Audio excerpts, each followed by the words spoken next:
smarter to be on SportsGrid.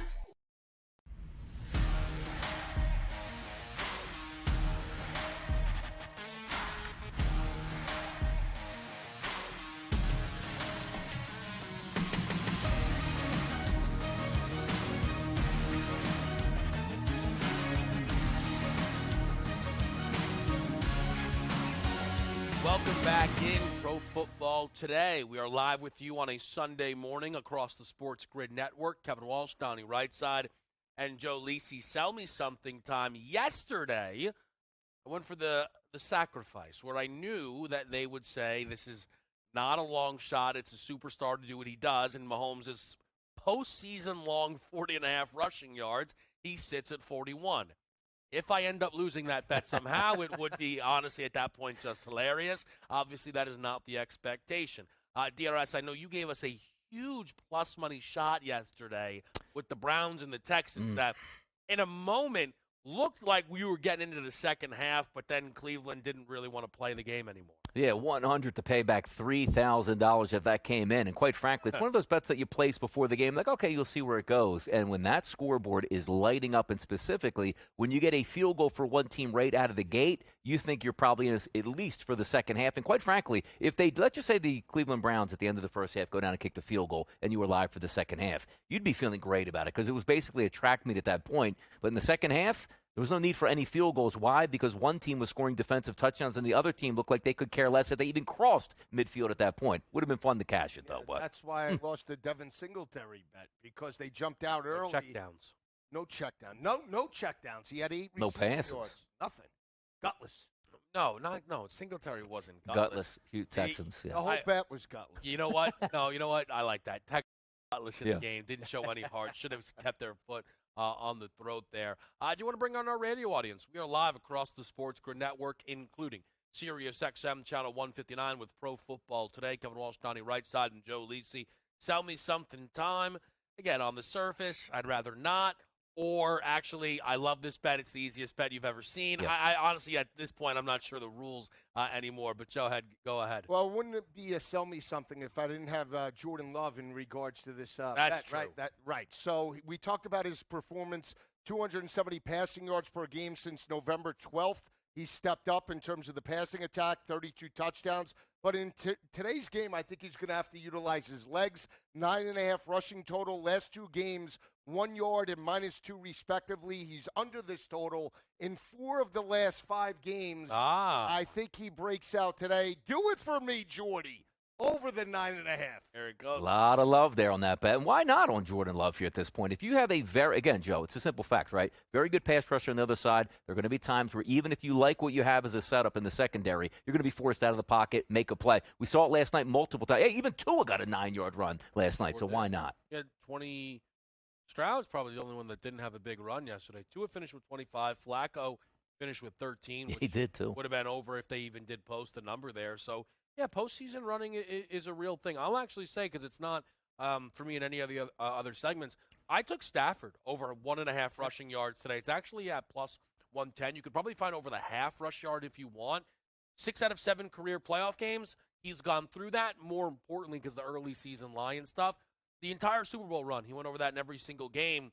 And that is the most one-play a bet could ever be. Stafford just on a 3rd and 3 says, okay, I think I can go for it, gets you 3 yards, and you hope that's the end of it. But for Donnie, I know Stafford factors in to some degree of your sell me something. I love the quarterbacks today, so why not put all the quarterbacks together? And also, this would be an interesting bet if we said, hey, one area is going to have -27 temperatures, the other one is going to be full of snow. That's not the case in this one. 4 quarterbacks playing today. I have each one of those quarterbacks throwing for at least 2 touchdowns or more. If you parlay those together, it's a plus 587 price. So if you take a look at the first game and you say to yourself, well, who's not going to be good in this game? The Packers and the Cowboys. Joe and I have talked about this, and same thing with Kevin. Love has been very good. I don't think the way they win this football game necessarily is pounding it inside the 10-yard line. It's big plays from that wide receiving crew. The Dallas Cowboys, CeeDee Lamb, say no more at this point. Dak should be able to throw 2. And then the late game tonight, one of my favorite bets of the day is Matthew Stafford to throw 2 touchdown passes. So if I say there's one quarterback that might give me trouble, it would be Jared Goff, but why would he even give me trouble in this game? It's in a dome. He's got Amon-Ra St. Brown plus 587. It's one of those bets that's,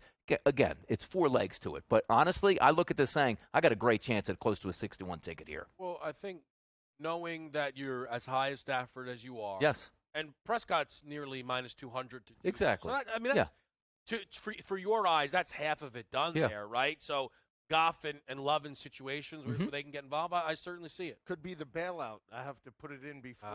We're riding. Just at least we're have riding. that going. Yeah. I am just curious, though. Is that a special, or you just put that I did that together myself. yourself? It's not a special. By the way, if you want people out there want to make that a special, go ahead and do it. Just don't give me $10 on it, and we'll be fine. You know, come on. By the way, just last night they threw the boost. 200 passing yards, passing touchdown, Mahomes and Tua. It's true. Threw for 199. Oh, that's right. I didn't like it when I saw it. I was like, I'm not going to bite into that, but that's a cold way to lose, especially when you had a million dump-offs in the fourth quarter to try to get that, too. The best is, and this is where just sometimes you see it coming. Yeah. I thought the Dolphins' offense could have explosions. I had Mahomes over 1.5 passing touchdowns, and I didn't bet it.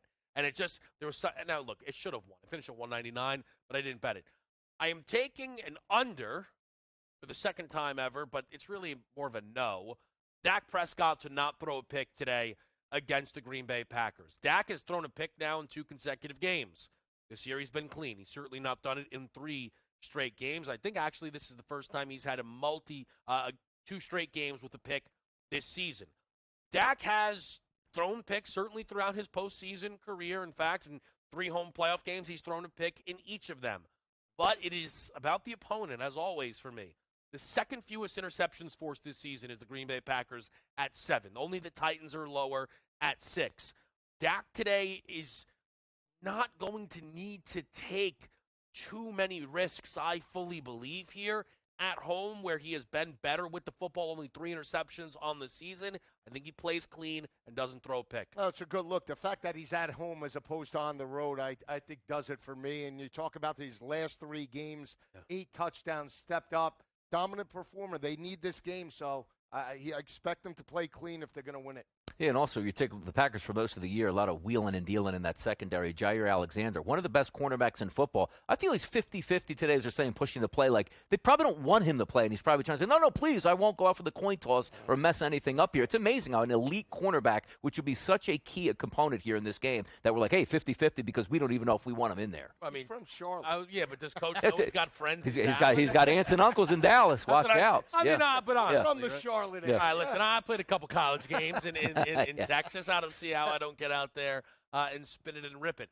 I think, again, for Dak, it's funny. As I'm giving this bet out, usually I feel very confident in myself in somethings. I'm selling myself. It's because it's so that minus 110, minus 108, the juice is on him to throw a pick today. Yeah. For as clean as he has been, the idea still, I do think, for a lot of people, Dak, playoffs, here comes the pick. And if you look today, kind of the interception market, Stafford's a little bit higher than him. Goff's plus money. They don't think Goff's going to turn it over. That was a little tempting, I thought, today. And then, again, for Jordan Love, there's definitely an expectation for him to throw an interception. I think a lot of that has to do with the Dallas defense. We'll see how it plays out. We dive into Lions-Rams next, right here on SportsGrid Pro Football Today.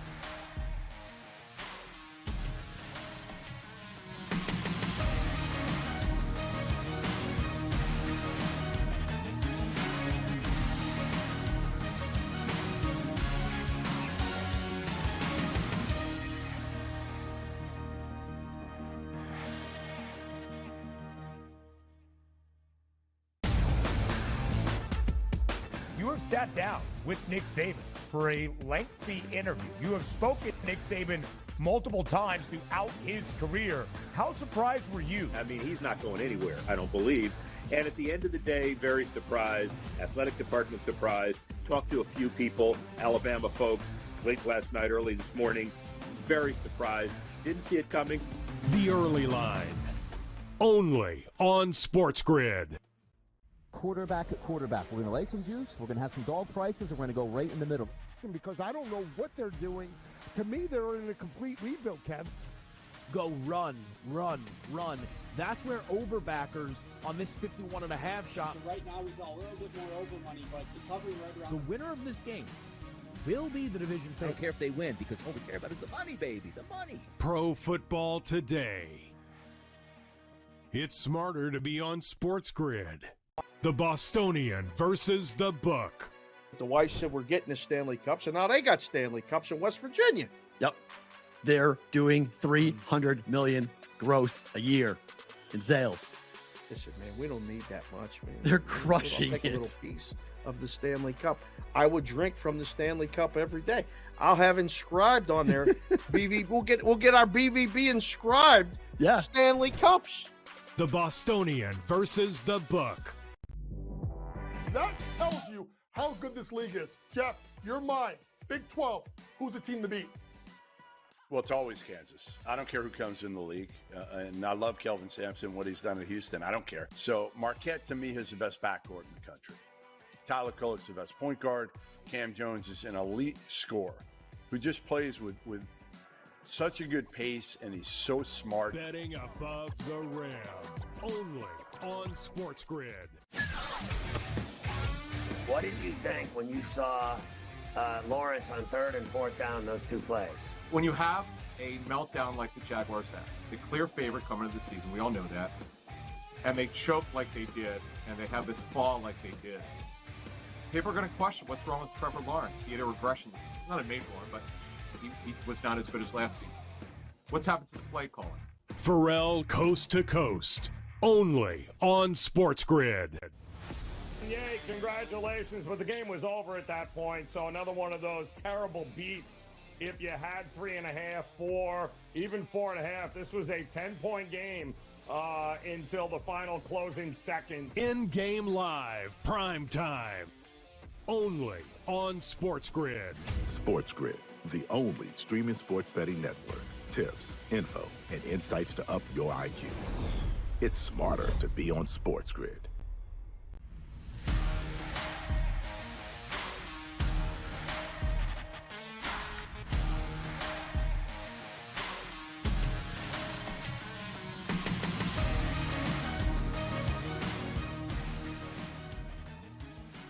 Back right here on SportsGrid. It's Kevin Walsh. On the right side of Joe Lisi. Field goal line in Detroit against the LA Rams. I don't know. I'm tempted to just do what you would do. Everybody likes the Rams. Why is this 3? I mean, it should be 2.5, That's too. not what I would. Line screams Detroit. I like the Lions tonight. Alted up 7.5. Well, I will say a lot of mushes, a lot of people on the LA Rams today, and that scares me. I'm sitting on a. Who are they? Name them. They're out there. I can't say. The emails. I will just say this. I mean, you look at this team right now in terms of where they've been over the second half of the regular season. The addition and emergence of Kyron Williams in regards to the rushing attack, the way Stafford's played in terms of hitting Puka Nacua, Cooper Kupp has resurged in terms of this offense.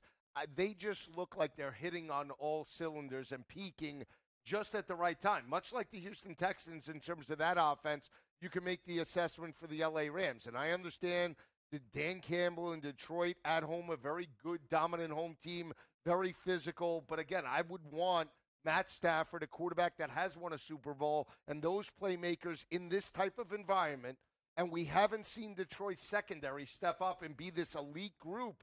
I think they're going to get challenged today, and the fact that McVay has won a Super Bowl and just finds ways to out-game plan other coaches, I think it's a bad matchup. I'm still going to take the points with L.A. today. And you know what? The points with L.A. does make some sense because what do you do well? We have a couple elite wide receivers and a quarterback that's won a Super Bowl in his hometown who's used to playing in a dome. There is going to be room to throw today for the Los Angeles Rams. But again, having said that with the Detroit Lions, that is a really good offense. It is a really good offense, especially at home. Now, the way I thought my way through this game was the minute it came out, it was like, okay, the Rams, one of those hot teams. And you know me, I love rest in the NFL. They took the bye week and actually still won a football game last week with Carson Wentz over the San Francisco 49ers. Now, I didn't lose any, gas out of the balloon, per se, at this point. We're saying, well, now, that doesn't hold up because yesterday Cleveland had a bye. They didn't look so good. But the one thing that I do know from years and years of betting in the NFL, you're telling me that Detroit is at home, the higher-seeded team only having to win by roughly 3, which means just win the game.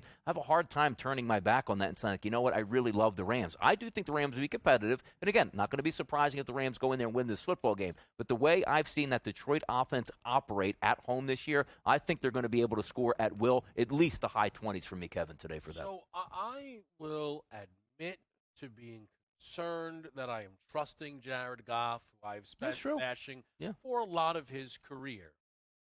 But The Rams were 3-6 heading into their bye with 3 straight losses. All of the playoff teams, admittedly at Green Bay, was with Brett Rippon, a 20-3 final. But prior to that, Dallas put them in the dirt, and they lost a home game to the Pittsburgh Steelers when they were still largely lifeless. They came out and beat Seattle by 1 at home, a missed kick at the gun that would have been a loss. They won at Arizona, dominant fashion. Is that something to write home about? I don't necessarily think so. They beat Cleveland 36-19. Anybody who watched that game knows that not for a missed extra point, would have been tied at 20-20 deep into the fourth quarter.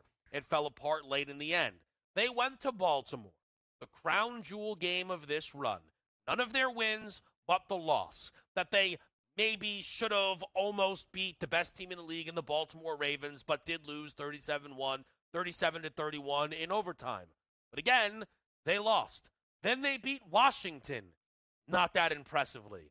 They beat the Saints. I was wrong about that game and bet the Saints, but how impressed and excited we were about them winning against the Saints at home. They beat the Giants, barely. Again, this run by the Rams has been a bad schedule and a great gutty performance against the Ravens that resulted in a 6-point loss in overtime.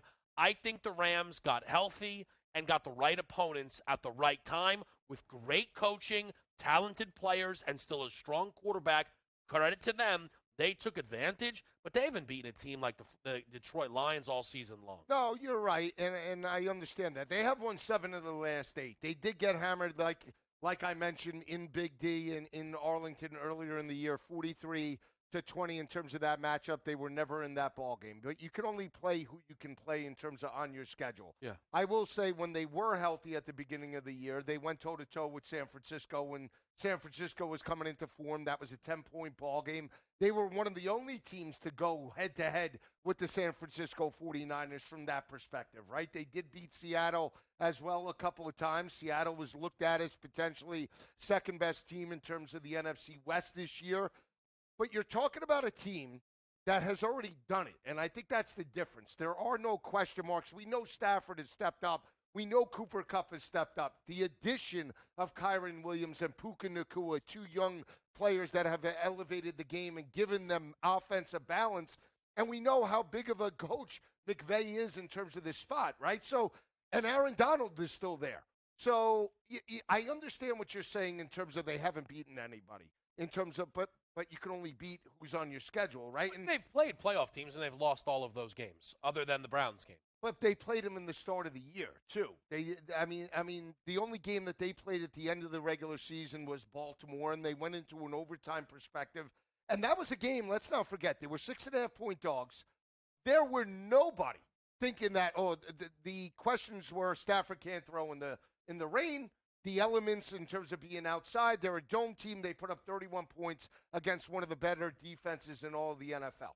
So you can't say that.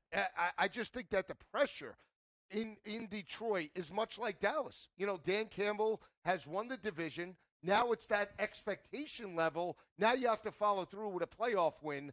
And who's to say that, it's a 24-23 game with 3 minutes left. You got a 4th down and 3 for Dan Campbell on LA's 30-yard line. Instead of kicking the field goal, we're going to go for it. He's a live wire. You don't know what you're going to get.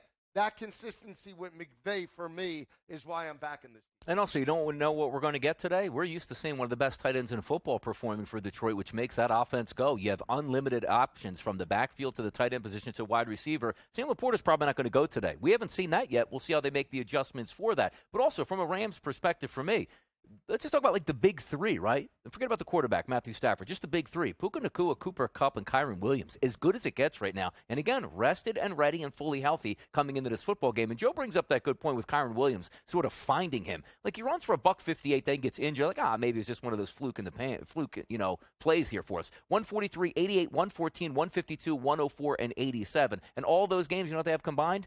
Just about every one of them over 20-plus touches out of the backfield. Not receiving, just running the football. I think that's going to be a big indicator today. How do you quiet the crowd? Get the run game going here. But also, Matthew Stafford as a candidate. If that play-action pass is working today, which I do think it will, against that secondary, Joe, sky's the limit for a couple of those wide receivers. I love points in this game, but I think I'm still going to stay with the Detroit Lions because I like the way they play at home at this point, and that's the way I'll go there. By the way, the report actually a few hours ago is that Laporta is trending in the right direction. Unbelievable. Is going to wear a brace today. How effective he will be, will Yeah. we see props? We'll keep you posted on that. We'll, of course, talk to Doc around that. I think this is the thing.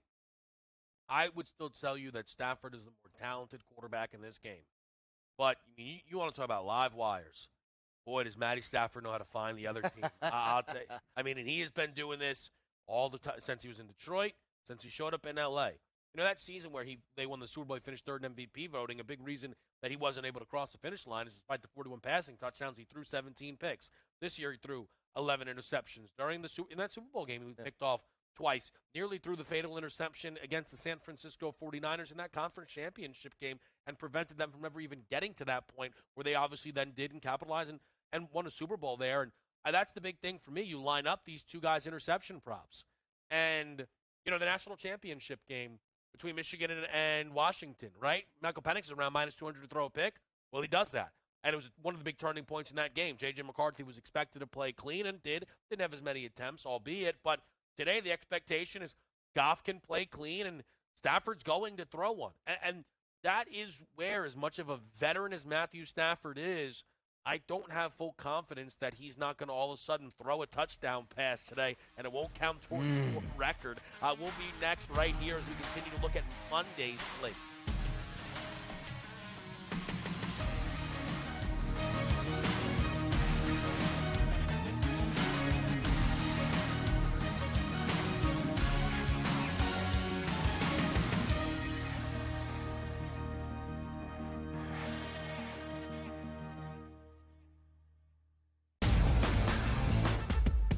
You have sat down with Nick Saban for a lengthy interview. You have spoken to Nick Saban multiple times throughout his career. How surprised were you? I mean, he's not going anywhere, I don't believe.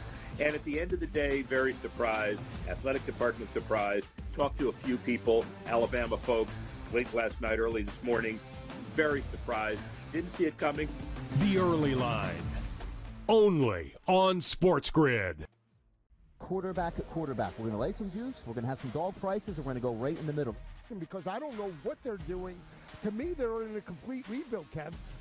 Go run, run, run. That's where overbackers on this 51.5 shot. Right now, he's a little bit more over money, but it's hovering right around. The winner of this game will be the division I favorite. don't care if they win because all we care about is the money, baby, the money. Pro Football Today. It's smarter to be on SportsGrid. The Bostonian versus the Book. The wife said we're getting the Stanley Cups, and now they got Stanley Cups in West Virginia. Yep. They're doing $300 million gross a year in sales. Listen, man, we don't need that much, man. They're crushing Take it. a little piece of the Stanley Cup. I would drink from the Stanley Cup every day. I'll have inscribed on there. We'll get our BVB inscribed. Yeah. Stanley Cups. The Bostonian versus the Book. That tells you how good this league is. Jeff, you're mine. Big 12. Who's the team to beat? Well, it's always Kansas. I don't care who comes in the league. And I love Kelvin Sampson, what he's done at Houston. I don't care. So Marquette, to me, is the best backcourt in the country. Tyler Kolek's the best point guard. Cam Jones is an elite scorer who just plays with such a good pace, and he's so smart. Betting above the rim. Only on SportsGrid.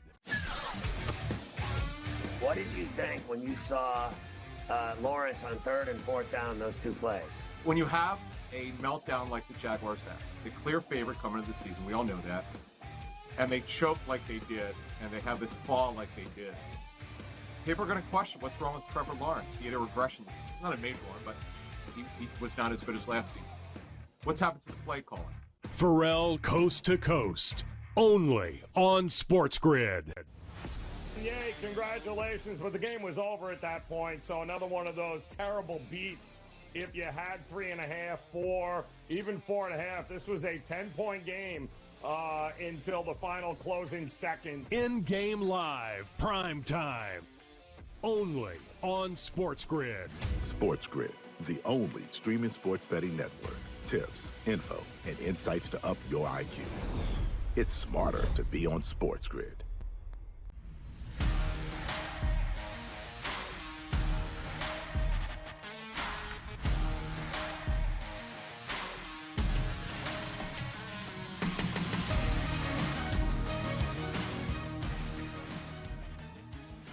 We are in, we are live, and we are with you on SportsGrid Pro Football today, which will also be tomorrow. Little programming note.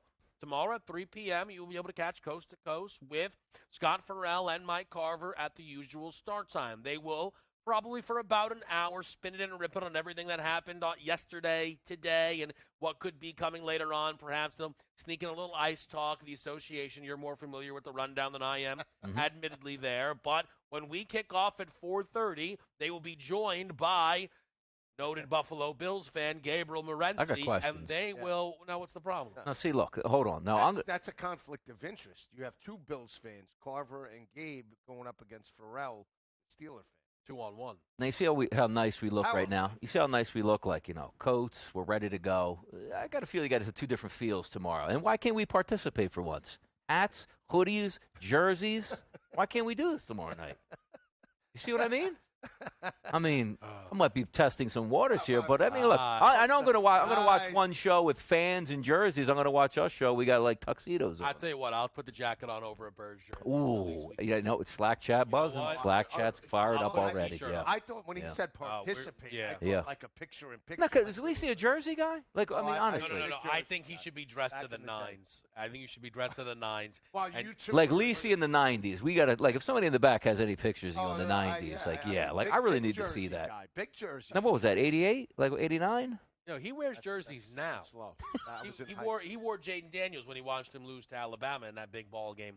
Oh, wow. But again, the Heisman. That trio will be live for the entirety of Steelers Bills, and they will kick it to us then live here, who will be with you for the entirety of Eagles Bucks. Monday night doubleheader. SportsGrid has you covered exactly as you were hoping. But now, the tone around Pittsburgh and Buffalo, well, actually, I don't know, because I get now just to ask you, weatherman right side, the spread is back up to 10. The total, Rock, 37.5. They added 4 points on. All of a sudden, the CLV crew missed out on all these good numbers they bet, and they've now been moved. What do you feel knowing this game is now 4:30 on a Monday as opposed to starting in 2 hours? Look, I've always been under the same, guise of if I'm looking at this football game and I say, like, the weather conditions were going to be ridiculously bad, which I always think brings into the underdog in that environment or gives the underdog a better chance. And I said if the Buffalo Bills and the Pittsburgh Steelers played in the Dome, you would like Buffalo more because they're more skilled here. Josh Allen can operate from the pocket, throw that football deep. Where, look, I've liked what Mason Rudolph has done this year, right? But to be honest, I see the 43, that opening number, 37.5, which is up, what were we at, like 33s yesterday if that game was going to be played today? I really like the over in this game. I do. Like, if I can get wind conditions under 20 miles an hour, no precipitation in here, why aren't we throwing the football? No, you're right. I mean, I would have liked this game to be played yesterday in regards to, the matchup, but the fact that we're playing it on Monday, I can't jump into the over now because you're right, Donnie. In terms of, fast track and the fact that it's clean conditions. But I believe everybody's going to jump on the over, and that's why I back off a little bit. Still lean to Buffalo in regards to this matchup. I actually think if the game was played yesterday, the Bills absolutely boat raced them and cover that line fairly easy because of Josh Allen. I think it would have been a Josh Allen game. Carry it 20, 25 times. They can't stop him. I really do. Oh, man, that would have been impressive. I do. I like it. No, I would have loved it. No, I know. Man. Wait, I just would need to make sure that because maybe I'm feminine spaces, right? Are you about to hit the ultimate zigzag? Oh, my goodness. So this game was going to be played yesterday. Goodness. Worst conditions imaginable. Up tempo. 50 points. Buffalo wins 45-10. Nah, well, I gave you the 45-10. I really thought it was like we flip it, and tomorrow you like Pittsburgh and under? No, I'm not taking Pittsburgh. Like, that would be so good. I'm not taking Pittsburgh. That would but I'm be not, so good. I'm not touching the total in any capacity because now it's the overreaction. Everybody was going to bang the under because of the bad conditions Now that we're in good conditions, it's an automatic. Got to play the over now. I can't do that. By the way, if I would have had a quarterback with 25 carries as the game plan, I would have loved it. If it was 12 inches of snow, They wouldn't have been playing he then. carried it 17 12 times inches of last snow week. out there. See, now you're what you really want to say is you want Pittsburgh in the under in that environment. That's what you're telling me. The fact that Mason Rudolph is completely stationary. Maybe more not mobile in the snow. You don't know. No, he's not. He's back there like, come on, it's a statue. Here's the problem. The problem is I still don't believe Pittsburgh's front seven could stop the rushing attack. I think Leonard Fournette is a factor in this ballgame. James Cook as well. I thought Buffalo would blow them out yesterday. I still think that's the case. Total, flip a coin where we go, because it wouldn't shock me if we go over. It wouldn't shock me if Buffalo wins this ballgame 27-3. I don't think Pittsburgh is going to put up a lot of points from an offensive perspective. Just don't think it. Is the Pittsburgh? I love this. This is honestly the best game of all time. Is Pittsburgh's offense, now that the conditions are better, at a disadvantage, Donnie, to you? To be honest, for winning the game, yes, because there would be so many added things here. So tomorrow, why aren't we doing the 4:30 game tomorrow? It sounds like we should be in there hyping this thing up. Now, but wait a second. You don't believe that if this game was played yesterday, Josh Allen would be running all over the yard in terms of that ball game? He carried it 61 yards against the Dolphins. I think he would have ran. I do think I think maybe the 20 carry number is being taken very literally. Well, okay. But I'm saying, what did he carry it against the Dolphins? Didn't he have 11 to 12 carries in terms of that ball game? I'll look it up for you. We'll do an on-air number check here to see. Because I thought he ran. But I'm just envisioning just the quarterback back there with two fullbacks in front of him, QB powers against the Dolphins. So you're telling me where it's 12 inches of snow in Orchard Park with no T.J. Watt, they wouldn't run him 20?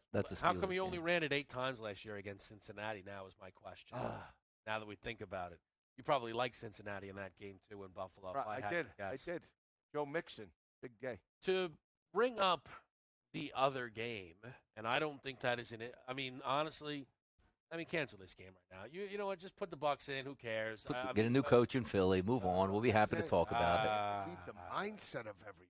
Now, tell me when I'm going too high. Eagles minus 2.5, 3.5, 4.5, 5.5. I can't bet the Eagles. They cost me a lot of money over the. I can't. You're done? I'm not done. I'm sitting. We're back. You're back. We're back. Feeling. I'm sitting on. We're getting 2.5s out there now. I'm sitting on a Phillies plus 750 to win the NFC.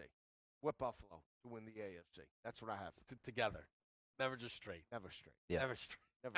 I had it with a Donovan Edwards touchdown. Out of nowhere. Out of nowhere. Shot out of a cannon. I can't bet them in this game. It's a rematch of when they played earlier. I think Philly should win this ball game.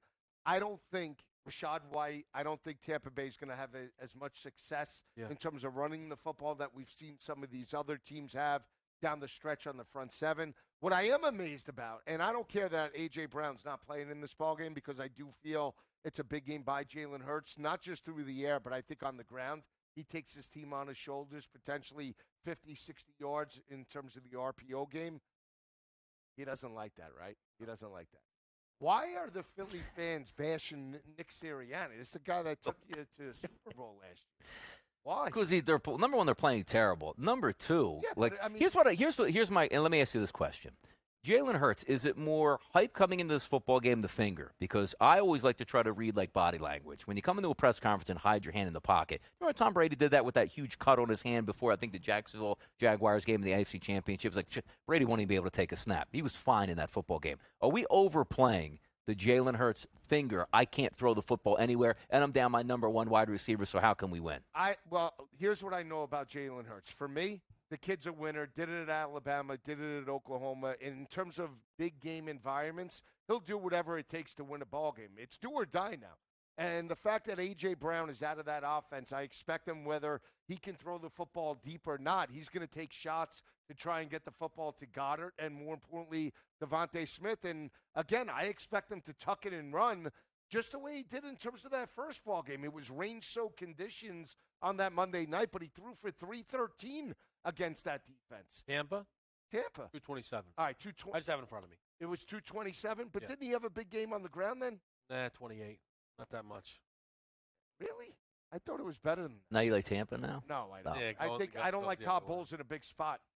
I think Todd Bowles in a big spot is question mark. All right, to handle the coaches thing quick.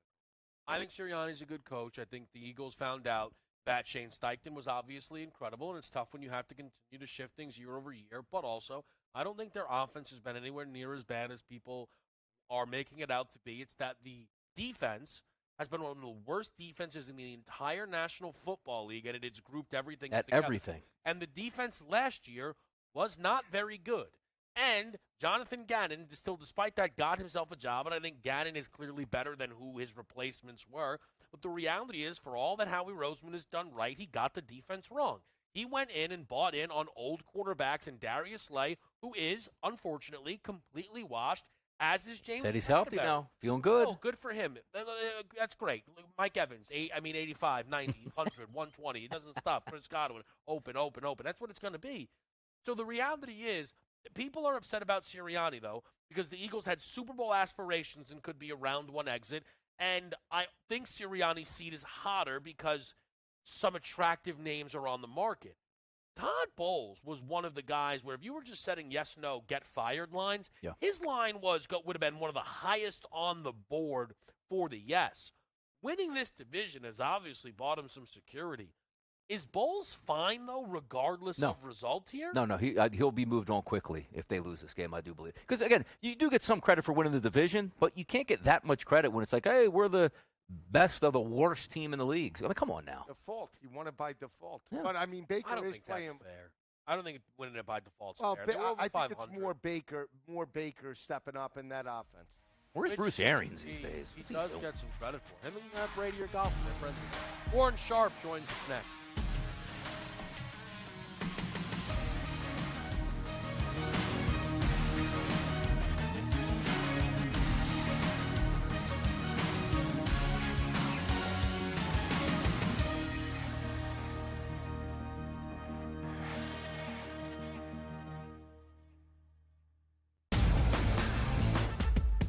You have sat down with Nick Saban for a lengthy interview. You have spoken to Nick Saban multiple times throughout his career.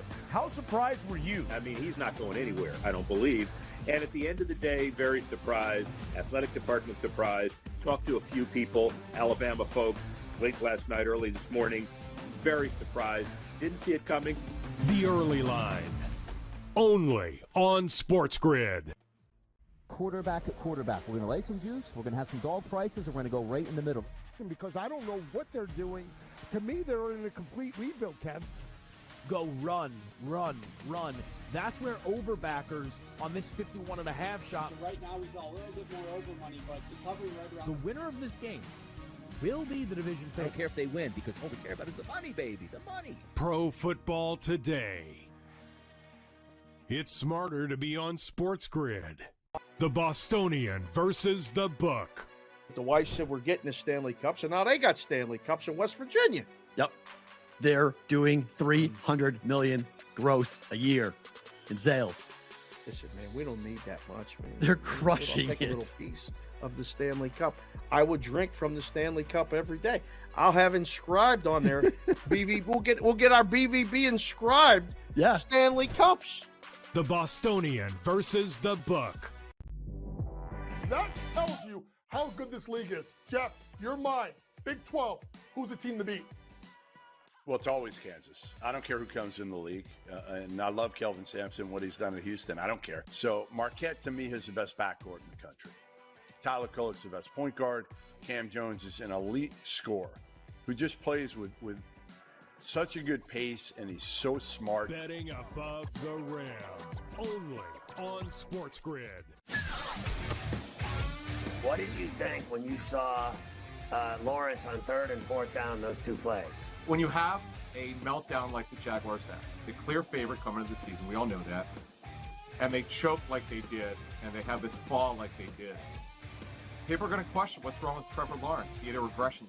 Not a major one, but he was not as good as last season. What's happened to the play calling? Pharrell Coast to Coast. Only on SportsGrid. Yay, congratulations, but the game was over at that point, so another one of those terrible beats. If you had 3.5, 4, even 4.5, this was a 10-point game until the final closing seconds. In-game live, prime time. Only on SportsGrid.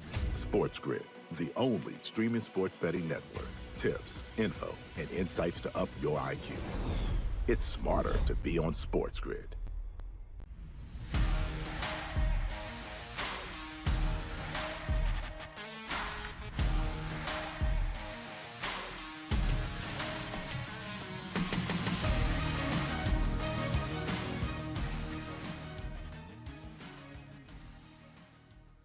Live here on Sports Grid, it's Kevin Walsh, Donnie Rightside, and Joe Lisi, Pro Football Today. Now joined by Warren Sharp. And Warren, we're happy to have you here. If I can, I'd like to start with yesterday's action. Houston and their performance against the Cleveland Browns, 45-14 final. And your takeaway from what we saw the Texans' offense and defense put forward and the outlook for them now heading into the divisional round. Well, this game pretty much played to form from a lot of expectations other than one, and that was the coin flip as to what Joe Flacco was going to give you. But as we talked all week long, Joe Flacco is that double agent. He giveth and he taketh away, and yesterday, of course, he tooketh away more than he gaveth. He was causing problems for the offense of the Cleveland Browns more than he was helping things. Now, surely I was happy. My biggest prop of the day, David Njoku, over 5.5 receptions, got home, as did Joe Flacco's passing yards. But the key was these turnovers. And as we discussed, teams that win the turnover battle win 77% of the games. Thus, the inverse, you lose the turnover battle in the postseason, you're going to lose 77% of those games. And that's exactly what they did. But it's obviously disappointing for Browns fans. I know some of them that work for me, they were really excited about this season and just they didn't think they had any hope for a little while there. All of a sudden, Joe Flacco comes with this resurgence. But the biggest storyline here, I mean, yeah, the Browns, it was fun to see them get into the playoffs with Joe Flacco and that little run, is C.J. Stroud. I mean, we're bearing the lead here because C.J. Stroud, the ball just jumps out of his hands. Guys, he's so fun to watch. Just seemingly made very few missed throws. He had that one wide open touchdown where he could have even added more to his yardage total. He didn't get that one home. But the issue is that defense, you mentioned that, Kevin, the defense obviously was solid, but they were problematic against the passes that Joe was throwing, except they just got some of these interceptions. The run defense really wasn't tested that much because the Browns can't run the ball and the Browns fell behind too quickly. So while I like the Texans defense and they certainly were more ready for this opponent, I think the self-inflicted wounds from the Browns offense were problem number one. And then solution, of course, was just a great game out of C.J. Stroud, breaking some records for rookies starting their first playoff game. It was a lot of fun to watch him go out there and play. Now he's going to have to accomplish the same feat on the road in the next round, but I'm really looking forward to it. And then, Warren, I do want to ask you about the second game as well. I'm not going to use the cliche, hey, did the Chiefs win it or did the Dolphins lose it? The Chiefs won and the Dolphins were embarrassing, but I left that game. A bigger takeaway, I feel, actually, is that the Dolphins should move on from Tua Tagovailoa in the way the Rams and the Niners were willing to make quarterback changes to get their offensive coordinator, the guy that they need. Do you think I'm overreacting, or should the Dolphins consider making a shift at the quarterback position? Tua has not been paid yet by this Dolphins organization. Man, that's a tough one. Tua is going to get you more than most quarterbacks in the league will get you. The moment that you start paying a quarterback, though, a lot more needs to be given from them to meet what you're giving to them from a salary perspective. So that's a real tough question. I'm not sure I know the answer. I do believe anything today is probably going to be more overreaction than an accurate portrayal just because of what we saw yesterday. I don't think many quarterbacks are going to be having success going into that environment. We saw this Dolphins offense struggle the last time that they played the Kansas City Chiefs earlier this year. And that's when they were healthier, right? Like they were much healthier at that point. Mostert was up and healthy. You didn't have injuries for Waddle and Tyreek entering that game in Germany. And yet Steve Spagnuolo's defense still shut these guys down to a large extent. So expecting this Dolphins team to then look better on the road, I mean, maybe it's just a bad structural matchup for them. And, this Dolphins offense, I get the sentiment that they're beating up on the teams that they they're the bullies. They're beating up on these easier teams and throwing up 50-point totals, and then they can't get it done against the good teams. That is a problem that Mike McDaniel has to really take that close look at. What is his offense? It's kind of like this is a one best parallel, I would say. Look at what Sean McVay did with Jared Goff. And if you can go out there and you can say, look, Sean McVay was probably like, he can't make these couple of throws. We need him to make these throws. He just can't do it. I can't coach him up to get this out of him. I've identified another quarterback out there. My front office, go get this guy. He would be a perfect fit for my offense. If Mike McDaniel can do that, then I absolutely think that they should be moving on. But it's a lot harder to make that come to fruition in a reality than I think it sounds, just because McVay had a lot of success in doing so with Stafford. Warren Sharp, today we take a look at some of these football games where we don't even have to worry about any weather conditions. Back-to-back dome games. Let's start with the first one, 4:30 kickoff Eastern. That's going to be the Green Bay Packers and the Dallas Cowboys. Dak Prescott, Mike McCarthy certainly under a lot of pressure because this is supposed to be the year being a number 2 seed and moving forward. But the Green Bay Packers have been playing very well as of late. The total in this game listed at 50.5. What are some options we have in this game? And quite frankly, who do you think is also going to win it?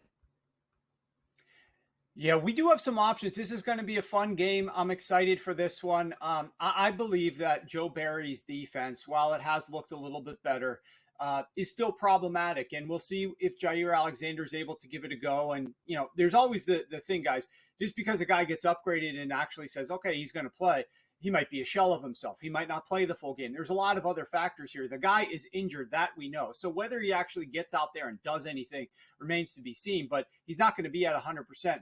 Benefit to the Dallas Cowboys offense. And you look at that defense, they've gone up against the last 2 weeks, quarterbacks, Jaron Hall, and they have a lot of success against Justin Fields. So that's who the Green Bay Packers defense has gone up against and has looked a lot better.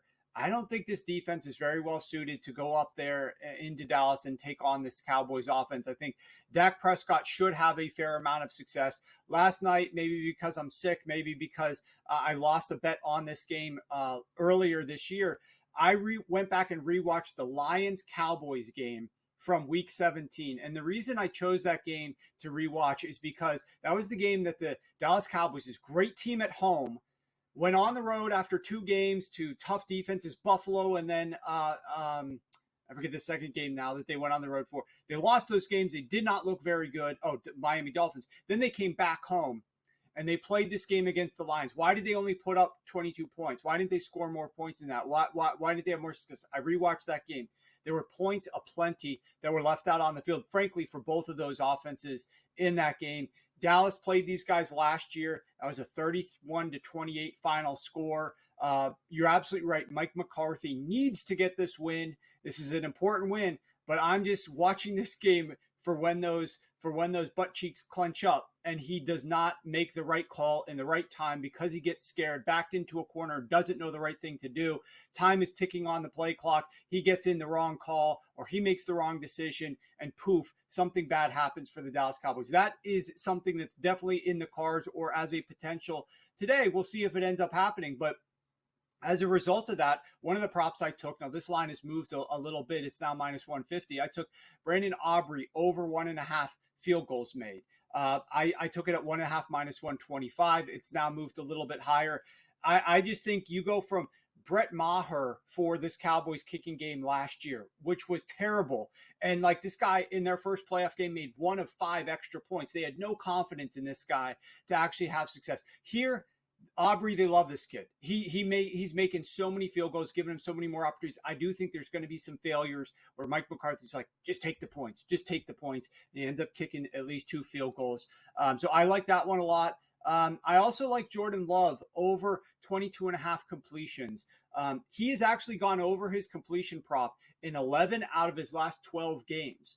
And in this spot, I think he's going to have a lot of opportunities to drop back and pass the ball. They've moved this passing attack from what was once a deeper down the field attack. And I know they might be getting Christian Watson back, but I don't think that changes the fact that they still are probably going to be focusing a higher percentage of their passing attempts on high percentage targets, shorter underneath targets that have the ability to run after the catch. And I think they might have a little bit of success in doing so because what's the name of the game, guys? It's get the ball out of his hands so that this pressure from Dallas in Dallas Stadium does not get after him. And so they need to have good pass pro, which their O-line is pretty good at pass pro, but they still need to help their quarterback by getting it out of his hands a lot. So I think over 22.5 completions is another one. Warren, will turn our attention to the late battle in Detroit. Goff and Stafford squaring off against their former teams. Highest total on the board at 52.5. I actually lean to the under because of both teams' ability to potentially run the football. How do you see this game playing out, and what options are you looking at? You're absolutely right. Look, this game took a lot of over steam earlier today. And this to me, I have to look at the bet splits and see what they are showing. But I feel like this is a very public game where the public really loves the Rams and took that 3.5, and they really love the over in this game. And so that's a scary proposition for Sunday Night Football. It seems weird to call it Sunday Night Football because it's only the second game of the day, but that's where we're at here. I think that the Rams are going to have to come out here and try to assist Matthew Stafford a little bit. This Lions defense can get pressure. They can get after you, and that's the one thing that derails Matthew Stafford is if he's put under pressure too much. And so the Lions are going to have to figure out a way to get that pressure. If not, this secondary is a little bit susceptible, and they've got a lot of guys up there in the passing game that can make life very easy for Matthew Stafford to dink and dunk it, pass the ball, or get some chunk plays down the field. On the other side of the ball, that's where the rubber meets the road, in my opinion. No pun intended for a game up in the Motor City. The Detroit Lions have to figure out a way to run the football, keep the ball out of Matthew Stafford's hands, and matriculate the ball down the field with this run game. Jared Goff, there's been some times when he's not throwing the ball to Amon-Ra, which, even on some of those passes, but he does not look like as comfortable, as efficient a passer as he did earlier on in the season. For whatever reason, down the stretch, it just hasn't come out of his hands the exact same way. He's been throwing some interceptions. He just hasn't looked the same. And I don't necessarily trust Sam Laporta. I know they're going to put him out there, but what's he actually going to give you? And I look back to like that national championship game where Washington brought out their starting running back. Joe, this is more your neck of the woods here, so I'm going to try to remember the fella's name. But you stick a guy out there who's just not 100%, and then they still giving him carries, and these are just like lost plays. These are just, you might as well just kneel on that play because you're not getting enough there. You should be calling a play to a different player or throw the football in those situations. Here, like you're sticking Laporta out there. He doesn't have the burst. He doesn't have the explosion. Is he really helping you all that much? There's weapons that are down for this Lions offense. They're going to have to figure out ways to run the football and have a lot of success on the ground. I'm not betting the longest rush over for Jahmyr Gibbs. Only one book's got it up there. Most books are so scared to post this number that it's not even worth talking about it, but shame on them for not posting this number. I just took his over 50.5 total rushing yards for Jahmyr Gibbs. I think he's going to have some success on the ground here. He's going to need to, and he's giving a more even split with David Montgomery. They're going to need his legs in this one, in my opinion. Yeah, there is going to be a lot of intrigue tonight, I think, with both ground attacks. Kyren Williams has been a big key, we know, for the LA Rams. Detroit has been great against the run. Warren, we appreciate it a ton. Best of luck with 2 games today, and I know you'll have everybody locked in for the 2 games tomorrow. Again, Warren, we appreciate it. Thanks, fellas. Good luck today. All right, great stuff as always there from Warren Sharp here on SportsGrid Pro Football Today.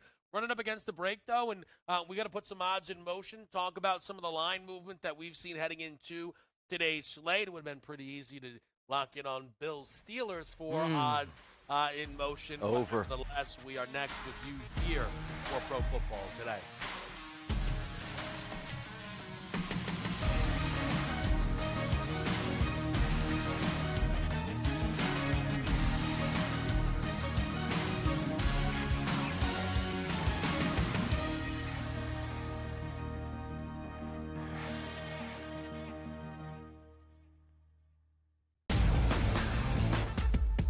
You have sat down with Nick Saban for a lengthy interview. You have spoken to Nick Saban multiple times throughout his career. How surprised were you? I mean, he's not going anywhere, I don't believe. And at the end of the day, very surprised. Athletic department surprised. Talked to a few people, Alabama folks, late last night, early this morning. Very surprised. Didn't see it coming. The Early Line.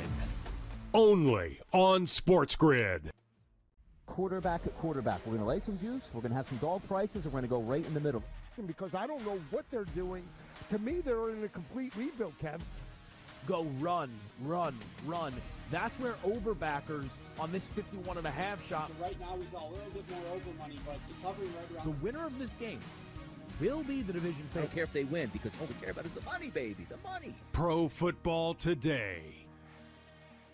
It's smarter to be on SportsGrid. The Bostonian versus the Book. The wife said we're getting the Stanley Cups, and now they got Stanley Cups in West Virginia. Yep. They're doing $300 million gross a year in sales. Listen, man, we don't need that much, man. They're crushing I'll take it. a little piece of the Stanley Cup. I would drink from the Stanley Cup every day. I'll have inscribed on there. We'll get our BVB inscribed. Yeah. Stanley Cups. The Bostonian versus the Book. That tells you how good this league is. Jeff, you're mine. Big 12. Who's the team to beat? Well, it's always Kansas. I don't care who comes in the league. And I love Kelvin Sampson, what he's done at Houston. I don't care. So Marquette, to me, is the best backcourt in the country. Tyler Kolek's the best point guard. Cam Jones is an elite scorer who just plays with such a good pace, and he's so smart. Betting above the rim. Only on SportsGrid. What did you think when you saw Lawrence on 3rd and 4th down, those two plays? When you have a meltdown like the Jaguars have, the clear favorite coming into the season, we all know that, and they choke like they did, and they have this fall like they did, people are going to question what's wrong with Trevor Lawrence. He had a regression. It's not a major one, but he was not as good as last season. What's happened to the play calling? Pharrell Coast to Coast. Only on SportsGrid. Yay, congratulations, but the game was over at that point, so another one of those terrible beats.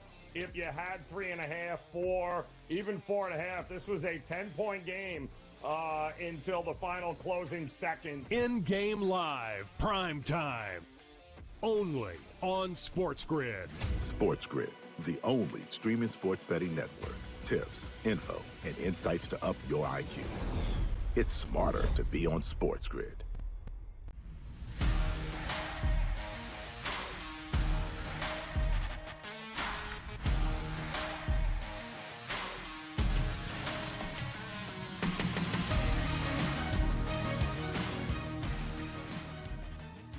Odds in motion time here on SportsGrid. I hope that this isn't my last segment of the show. The fate that did fall yesterday come on now. to the last man who had to handle this situation. And luckily for me, I won't have my socks knocked off by any of the movement we have to break down.